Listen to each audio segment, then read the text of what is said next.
Génocide, génocide, génocide.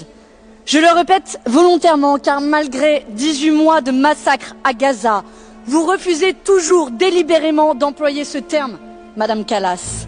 18 mois de tuerie et plus de 55 000 morts, 18 mois de destruction dont 90% des écoles, 18 mois de famine pour 2 millions de civils, 18 mois que le gouvernement israélien organise méthodiquement et délibérément le génocide du peuple palestinien. Et il aura fallu attendre que notre groupe de la gauche utilise sa possibilité d'organiser un débat pour que le mot génocide et la nécessité de sanctions apparaissent pour la première fois à l'agenda officiel de notre Parlement européen. Nous faisons en somme ce que vous, Madame Kallas, et vous, dirigeants européens, qui ne daignent même pas venir pour ce débat, avez refusé de faire jusqu'à présent. Qualifier l'indicible pour agir, sanctionner, protéger et sortir de votre complicité. Car oui, vous êtes complice, Madame Kallas, quand vous restez silencieuse face au blocus humanitaire imposé par Israël, qui laisse pour seul rêve aux enfants de Gaza d'avoir une simple miche de pain. Ce blocus honteux qu'une députée de mon groupe, Rima Hassan, dont je veux saluer ici le courage, a tenté de contourner avec la flottille de la liberté.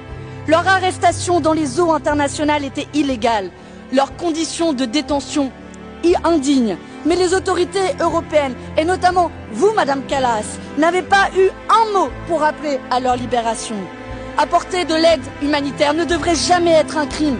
Les seuls qui doivent être derrière les barreaux, ce sont les personnes poursuivies par la Cour pénale internationale, au premier rang desquelles Benjamin Netanyahou. Madame Kallas, je vous le redis, l'Union européenne et les dirigeants européens sont directement complices du génocide. Complices quand vous laissez Benjamin Netanyahou fouler le sol européen sans l'arrêter. Complices quand vous déversez des millions d'euros au complexe militaro-industriel israélien à travers le programme de recherche Horizon. Complices quand des États européens continuent à commercer et à livrer des armes à une armée génocidaire. Les mots ne suffisent plus, il faut des actes. Et j'ai une question pour vous, chers collègues.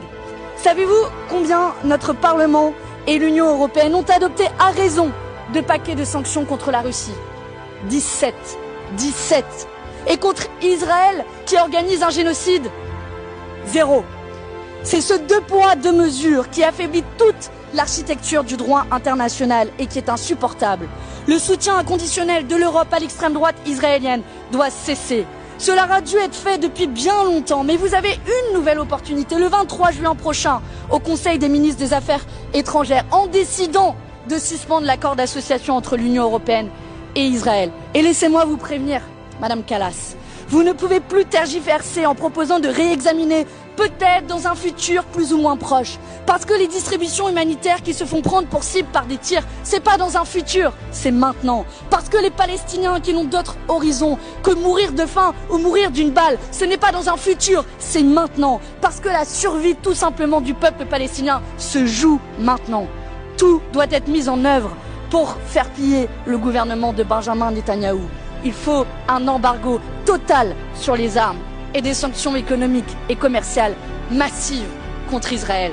Ce n'est pas seulement notre groupe qui le demande, souvent seul, je dois le dire dans cet hémicycle, mais ce sont aussi des centaines de milliers de personnes qui, de Rome à La Haye, de Paris à Bruxelles, se mobilisent partout en Europe et qui font bien plus que vous, dirigeants européens, en 2 ans contre le génocide. Alors Madame Kallas, pour finir, puisque les cris de douleur des Palestiniens vous indiffèrent, peut-être que leurs poèmes trouveront grâce à vos cœurs pour qu'enfin vous sortiez de l'inaction.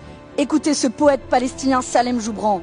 Si un enfant était assassiné et que ce meurtrier jetait son corps dans la boue, seriez-vous en colère? Que diriez-vous? Je suis un fils de Palestine, je meurs chaque année, je me fais assassiner chaque jour, chaque heure. Exprimez-vous. Qu'est-ce qui a provoqué votre soudaine indifférence? Quoi donc? Rien à dire? Je vous remercie.